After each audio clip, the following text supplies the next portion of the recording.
Tiago, irmão de Jesus Cristo por parte de mãe, que não entendeu, não compreendeu seu ministério, a sua missão, durante os 3 anos e meio que Jesus esteve exercendo a sua grande missão de pregar, ensinar e curar, para depois morrer em nosso lugar, mas que depois da ressurreição se tornou um dos discípulos de Jesus de grande relevância, porque ele acabou sendo, inclusive, o primeiro pastor da igreja de Jerusalém. Capítulo 2, de 14 até o final.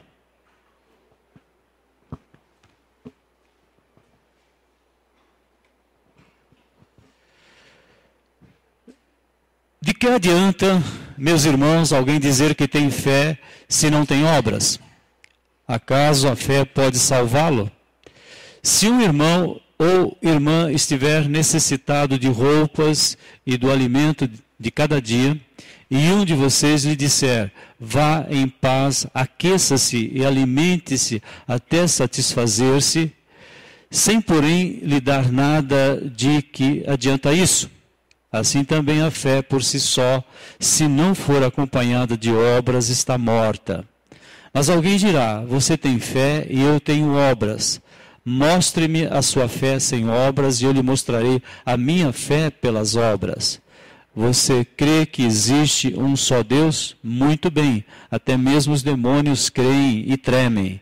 Insensato, quer certificar-se de que a fé sem obras é inútil?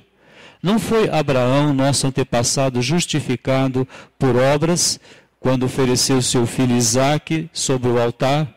Você pode ver que tanto a fé como as obras estavam atuando juntas, e a fé foi aperfeiçoada pelas obras.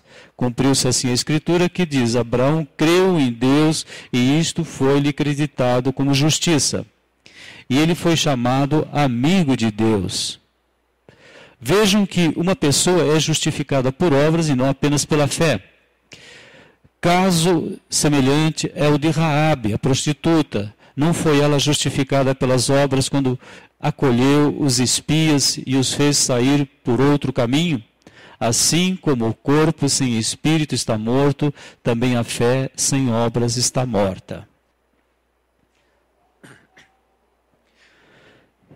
Senhor nosso Deus e nosso Pai, queremos reconhecer a Tua grandiosidade, o Teu poder e também suplicar a nossa dependência total em relação à Tua palavra, para que ela nos faça compreender como que fé e obras se relacionam na nossa vida, no nosso cotidiano, e que através do poder do Teu Santo Espírito, toda a honra, toda a glória e todo o louvor sempre pertençam a Ti. E que Tu nos orientes para que nós possamos viver o Teu Evangelho de uma forma plena, para a Tua honra, a Tua glória e o Teu louvor, e assim Te adorando e também na nossa adoração, servindo o nosso próximo. Nós oramos, agradecemos, porque isso é feito e de forma perfeita pelo poder do Espírito Santo, no nome de Jesus. Amém.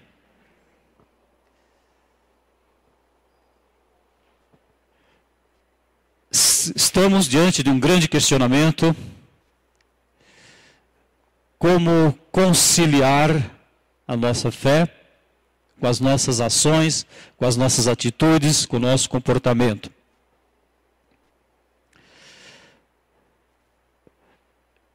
Quando nós percebemos nesse texto uma expressão importante, justificação. Se nós pudéssemos traduzir de uma forma simples, justificação significa aceitação. Vamos gravar isso? Então, quando nós levamos um atestado de que estamos doentes, o nosso patrão, o nosso chefe, ele aceita aquele atestado e nós ficamos o quê? Justificados pela nossa falta. Quando você falta à escola por um motivo e tem uma justificativa, acontece a mesma coisa. Então a palavra justificação, qual é o significado? Aceitação. Né? de uma atitude, de um comportamento, de uma situação da qual nós participamos. O ser humano, ele tem diante dele essa grande questão. Ele vai se relacionar com Deus pelo que ele faz ou pela fé? Nós sempre aprendemos, e isso está bem frisado no nosso coração, não apenas pelo aprendizado, mas acima de tudo pelo que o Espírito Santo tem feito nas nossas vidas, que o meu relacionamento com Deus, Deus me aceita, Deus me ama, Deus tem paciência comigo, mesmo quando eu sou rebelde, Ele faz tudo isso porque Ele colocou no meu coração o quê? Fé. Então nós sabemos que nós, diante de Deus, nós somos justificados, nós somos aceitos pela fé. Né? Deus nos aceita sem nenhuma obra humana. Não há justo, nenhum sequer, não há quem entenda, não há quem busque a Deus, todos se extraviaram, juntamente se fizeram inúteis, não há quem faça o bem, não há nenhum só. Então ninguém tem obras para poder estar diante de Deus, ser justificado, ser aceito. Isso é um conceito que vem desde lá do Jardim do Éden. Isaías: pois todos nós somos como o imundo, e todas as nossas justiças, nossas obras, como trapo de imundícia, e todos nós murchamos como a folha, e as nossas iniquidades como o vento nos arrebatam. Então, como é que você pode ter uma intimidade com Deus? Como é que você pode depender do único Deus verdadeiro? Como é que nós vamos ter tranquilidade, paz, segurança, esperança, socorro, escudo, defesa? Então, é único, exclusivamente, através da fé. Então, pela graça, somos salvos mediante a fé. Esta não vem de vós, é dom de Deus. Não vem das obras, para que ninguém se glorie. Então, com isso, todos nós sabemos que ao crermos em Jesus Cristo, a nossa fé, a fé que Deus nos deu, entrou em ação, e aí você tem um amigo perfeito, que é Jesus Cristo, você tem um poder perfeito, que é o poder do Espírito Santo, e você tem um Pai que cuida de você como Pai, que é o nosso Deus. Foi assim com Abraão? Foi. Abraão creu em Deus e isso lhe foi acreditado como justiça. Aí surge uma grande questão. Mas o que Tiago está falando então? O que Tiago está nos dizendo? Não foi Abraão, nosso antepassado, justificado pelas obras quando ofereceu seu filho Isaque sobre o altar? E agora? Como é que fica? Ele está dizendo que as obras têm uma importância muito grande na economia de Deus. Então, se eu falo a verdade, se eu sou honesto, se eu trato bem as pessoas, se eu não me corrompo com esse mundo, se eu sei que Deus é poderoso para me guardar de toda a tentação, então se eu sei de tudo isso, então como é que fica a questão das minhas obras? Então, para nós entendermos isso, nós temos que pensar o contexto no qual Tiago está escrevendo. Então, ele está escrevendo para pessoas que já tinham sido justificadas diante de Deus através da fé. Agora, como é que nós somos justificados diante dos homens, diante das pessoas? Aí é essa questão que ele está colocando. Como é que você é aceito pelas pessoas? Como é que o teu marido te aceita? Como é que a tua esposa te aceita? Como é que os seus filhos te aceitam? Como é que nós, pais, somos aceitos? Como é que é? Como é? Pelas obras. Obras que Deus preparou antecipadamente para que nós andássemos nelas. Então, quando você pensa em justificação, você tem que pensar em dois aspectos importantes. Nós somos justificados diante de Deus através da nossa fé. Fé que não é nossa, vem de Deus, né? Pela graça somos salvos mediante a fé, esta não vem de vós, é dom de Deus. Deus nos dá essa fé através da palavra, por isso que nós temos que pregar para as pessoas poderem ter a oportunidade de terem fé em Jesus Cristo e mudarem as suas vidas aqui na terra. Porque se elas não tiverem essa oportunidade, elas vão ter que ser salvas pela consciência e pela natureza, pela revelação da natureza. Mas Deus não quer, Deus quer que todos sejam confrontados com a fé que existe para ser distribuída para todas as pessoas. O reservatório de fé do Senhor é perfeito e ele pode alcançar qualquer pessoa quando a pessoa crê em Jesus.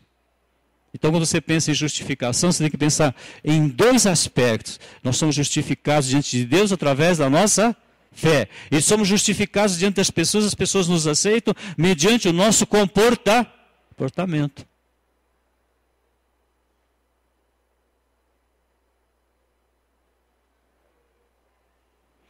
Por isso que a palavra de Deus diz assim: cada um se queixe dos seus pecados. Porque num relacionamento humano, dentro de um casamento, dentro da família, no trabalho, sempre nós achamos um culpado. Alguém é culpado. Vamos parar com isso, porque a Bíblia diz que eu sou justificado dentro das pessoas através do meu comportamento. Como é que nós percebemos que o relacionamento dentro da sociedade? Por quê? O nosso comportamento. Aí entra até a questão da meritocracia, né, que tanto é cogitada pelas nossas autoridades, tanto é solicitado que as pessoas ocupem os seus cargos pelo seu mérito, pelo seu conhecimento. Então, se alguém vai ser presidente da Petrobras, tem que ser alguém que tem uma experiência muito grande com petróleo, um engenheiro que passou por uma universidade. Dificilmente alguém vai ter um conhecimento suficiente se for apenas um leigo, né? Existem pessoas que têm um conhecimento muito grande e nunca se assentaram no banco de uma universidade, principalmente nos nossos dias, né? Bill Gates não se formou, né? Steve Jobs também não. Não receberam diploma. Mas a gente sabe que eles tiveram investimento, eles eram, sei lá, autodidatas, né? Mas eles se assentaram diante dos livros, dentro da internet, para poder ter o conhecimento. Então, aí vem a questão. Nós temos que suplicar para Deus, com muita gratidão, dizer: Senhor, eu te agradeço muito, te louvo, porque através de Jesus o Senhor me aceitou. Eu não merecia de forma alguma. Isaías, capítulo 64, 6, né? É interessante que antes ele fala assim: vocês têm um Deus que trabalha para vocês. E Efésios 2:10, já memorizaram? Somos feitura sua, criados em Cristo Jesus para as boas obras, as quais Ele preparou antecipadamente para que nós andássemos nelas. O Salmo 115, estou lendo Salmos esses dias, o Salmo 115 eu estava lendo aqui na igreja de manhã. Não a nós, mas a Ti seja a glória. Então, quando você tem um bom procedimento, quando você aproveita aquilo que o Espírito Santo pode fazer na nossa vida, só o poder do Espírito Santo pode mudar a nossa vida. Nós não conseguimos mudar. Ou às vezes quando temos uma moral que tem seu valor, que as pessoas reconhecem, nós acabamos nos envaidecendo disso. E a Bíblia diz que não posso me envaidecer de nada, porque a glória pertence ao Senhor. Então, nós somos justificados diante das pessoas pelo nosso comportamento. E ele dá dois exemplos importantes do Antigo Testamento, o exemplo de Abraão. Quando Deus pediu para Abraão, vocês percebem que Abraão já era uma pessoa convertida, transformada pelo poder do Espírito Santo. Não era nem mais Abrão, era Abraão agora. Ele foi justificado pela sua conduta diante de Deus? Não, diante do quê? Do seu filho. E é claro que o relacionamento dele com Deus ficou mais intenso ainda, porque Deus usa a nossa vida, usa as nossas decisões, usa o nosso interesse em fazer a vontade dele, em conhecer mais a palavra, viver mais no poder da palavra, porque só a palavra pode transformar as nossas vidas, né? O Evangelho é poder de Deus, então só através dessa ação de Deus eu posso crescer. E conforme eu cresço, mais intimidade você vai ter com o Senhor. E essa intimidade está relacionada com as nossas obras, que Ele preparou antecipadamente para que nós andássemos nelas. Então, o que nós precisamos suplicar é que Deus nos abençoe, que diante de Deus nós estamos perfeitamente justificados através da graça, do amor que nós não merecíamos, que Ele revelou, provou através da entrega do Filho dele. Agora, nós ainda estamos vivendo no mundo, Ele quer que nós sejamos discípulos, e aí a nossa justificação vai ser pelo nosso comportamento. E eu posso suplicar para Deus todos os dias: Senhor, eu quero fazer melhor a Tua vontade hoje. Eu quero tratar melhor os meus filhos hoje. Eu quero aceitar mais o meu gerente, o meu chefe. Eu quero interceder pelas minhas autoridades. Eu quero suplicar, não quero ficar criticando, mas interceder e suplicar por todos aqueles que estão colocados em iminência, não é? Eu quero tratar bem as pessoas que trabalham comigo. Eu quero ser um melhor funcionário. Eu quero ser o melhor pai, o melhor esposo, melhor esposa. Eu posso pedir isso todos os dias a Deus. E aí o que vai acontecer? Vai acontecer aquilo que Ele está falando. Você vai ter uma intimidade maior com Deus. Você vai crescer mais no seu relacionamento com Deus. Você vai confiar mais no seu Deus. E você vai, então, através do seu comportamento, crescer na intimidade com Deus. Caso semelhante ao de Raabe, a prostituta. Vejam, Deus usou uma prostituta, né? E vocês sabem que ela está na genealogia de Jesus. Sabiam? Essa mulher que tinha um comportamento que era passível de críticas, de comentários, de julgamentos, mas quando ela creu que Deus tinha poder de salvá-la, ela teve uma atitude, um comportamento, uma ação que fez com que ela se tornasse um dos exemplos para nós. Não foi ela justificada pelas obras quando acolheu os espias e os fez sair por outro caminho. Então, através do comportamento dela, ficou provado para aqueles espias que ela era de Deus. Que ela estava fazendo aquilo pelo poder de Deus. Não é? Assim como o corpo sem espírito está morto, também a fé sem obras está morta. Agora você pode até, na carta aos Coríntios, existe uma resposta muito importante, muito interessante. Diz assim que pode acontecer com alguém de receber Jesus e no meio do caminho se desviar de tal forma que as suas atitudes não o justificam diante dos homens. E às vezes a gente acaba até criticando essa pessoa aqui não é salva. Nós não podemos fazer esse julgamento para ninguém. Porque a Bíblia diz que existem pessoas que podem decidir, existem crentes que podem decidir não crescer, não fazer as obras que Deus preparou para que nós andássemos nelas. E essa é uma questão interessante também, porque às vezes as pessoas dizem, então, essa pessoa não está demonstrando que ela é alguém que foi transformada, né? Porque os seus frutos não são coerentes com a sua raiz. Ela está enraizada em Cristo, mas não produz frutos. Isso é uma coisa complicada para nós entendermos, mas para nós não julgarmos, é a orientação que Deus nos dá. Então alguém pode não fazer aquilo que é o melhor, e sendo crente em Jesus, pode acontecer, mas isso não é o ideal. Quando a pessoa faz isso, o que ela não tem? A alegria da salvação. Não tem a segurança da salvação. Na primeira carta aos Coríntios, capítulo 3, nós temos a resposta para essa situação, uma situação que não é a desejável, não é a melhor. Conforme a graça de Deus que me foi concedida, eu, como sábio construtor, lancei o alicerce, e outro está construindo sobre ele. Contudo, veja cada um como constrói. Como é que você vai ser justificado diante das pessoas? Porque Deus já conhece o seu coração, já conhece o meu coração, né? Porque ninguém pode colocar outro alicerce além do que já está posto, que é Jesus. Então a pessoa tem Jesus no coração. Se alguém constrói sobre esse alicerce usando ouro, prata, pedras preciosas, madeira, feno ou palha, sua obra será mostrada, porque o dia do juízo atrará a luz, pois será revelado pelo fogo que provará a qualidade da obra de cada um. a qualidade da sua justificação diante das pessoas.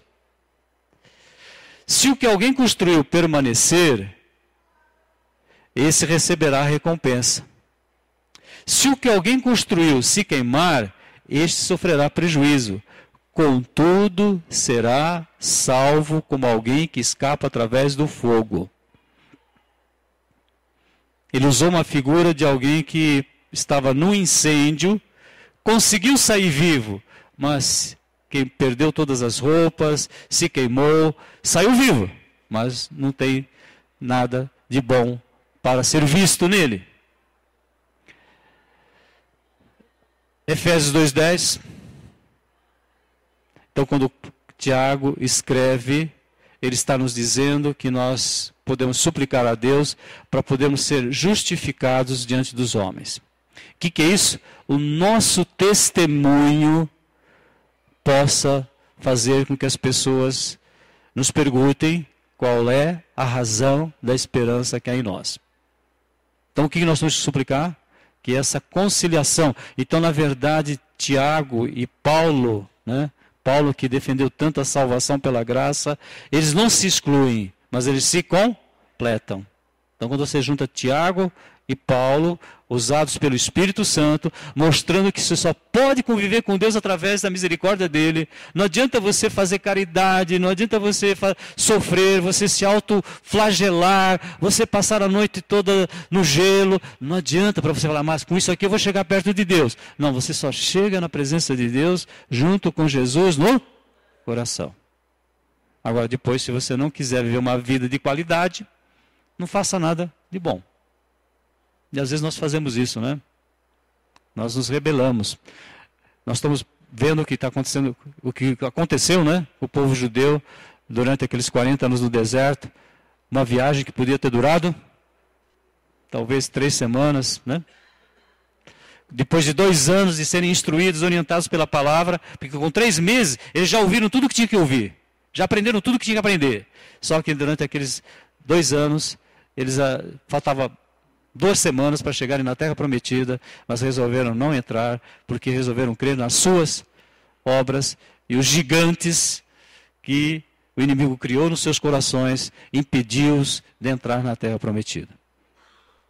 Então, às vezes, o crente vive assim, a gente vive desse jeito. Podia viver muito melhor para glorificar a Deus, para anunciar Jesus, para as pessoas suplicarem, pedir para nós, né? Porque a Bíblia diz assim, que nós temos que suplicar para as pessoas para que elas recebam Jesus. E as pessoas têm que perguntar para nós qual é a razão da esperança que há em nós.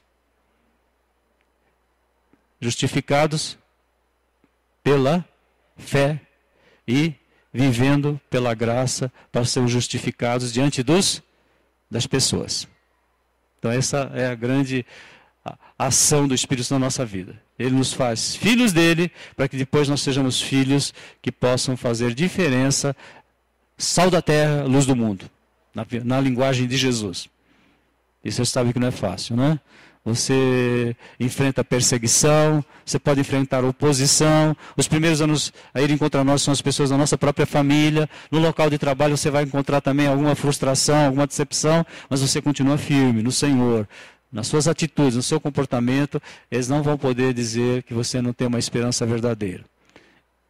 Antes, santificai a Cristo em vossos corações e estar sempre preparados para responder com mansidão e temor a qualquer um que nos pedir a razão da esperança que há em nós. Então, Pedro conciliou o que Paulo tanto falou a respeito da graça e depois Tiago faz um desfecho mostrando para nós que somos justificados pela fé diante de Deus e somos justificados diante dos homens pelo nosso comportamento. Porque mesmo quando querem falar mal de nós, se nós estivermos fazendo bem, lá na frente eles vão ser obrigados a reconhecer que nós estávamos andando com Deus. Às vezes você passa por períodos que as pessoas te criticam, né? José foi preso, não foi? Mas Deus fez com que ele, no final, evidenciasse o poder de Deus. Tanto é que ele chegava na prisão e acabava sendo o quê? O chefe da prisão, não é? Acabou sendo aquele que o responsável pela prisão mais confiava e delegou para ele autoridades e poder para cuidar dos demais presos. Vamos orar então? Justificados diante de Deus pela fé, aceitos pelas pessoas que nos cercam, pelas nossas atitudes, pelo nosso comportamento, que são atitudes e comportamentos providenciados por Deus. Efésios 2:10. Vamos lá, vai bem? Qual é o texto? Efésios 2:10. Crente em Jesus precisa de pensar nesse versículo todos os dias da sua vida. Todos. Se você puder pensar de manhã, de tarde, de noite, você pensa. Efésios 2:10. Qual é o texto? Espero que vocês copiem esse texto, transcrevam esse texto, até que ele fique gravado não só na mente, mas lá no fundo dos nossos. Alguém já escreveu, já copiou esse texto? Aproveite hoje. Às vezes as pessoas dizem, mas eu não sei escrever, mas acho que quase todo mundo sabe copiar, não sabe? Hoje, graças a Deus, quase todo mundo pode copiar. Se não, grave do jeito que você, dentro da sua limitação, né? Tem pessoas que gravam sem saber ler, sem escrever, que sabem muito mais do que quem sabe ler e escrever. Senhor nosso Deus, nosso Pai, te louvamos e te agradecemos por teres nos chamado para sermos teus filhos, e como filhos teus, faz com que nós sejamos eternamente agradecidos pelo que Jesus Cristo realizou na nossa vida. Ao morrer em nosso lugar, Ele nos trouxe a justificação, o atestado de justiça diante de Ti, que faz com que nós possamos ser totalmente aceitos, sem nenhuma reserva, sem nenhuma restrição. Tu nos aceitas através do Teu Filho. Mas também sabemos que Tu nos salvaste para fazer o bem, e que no poder do Espírito Santo, cada um de nós possa crescer na justificação das obras que fazem com que nós possamos estar testemunhando daquilo que Tu fizeste na nossa vida e concretizando a máxima, amar a Deus e amar o próximo. Oramos, agradecemos por tudo que o Espírito Santo vai fazer nas nossas vidas, pela Tua palavra, pela oração e através da Tua igreja, no nome de Jesus. Amém.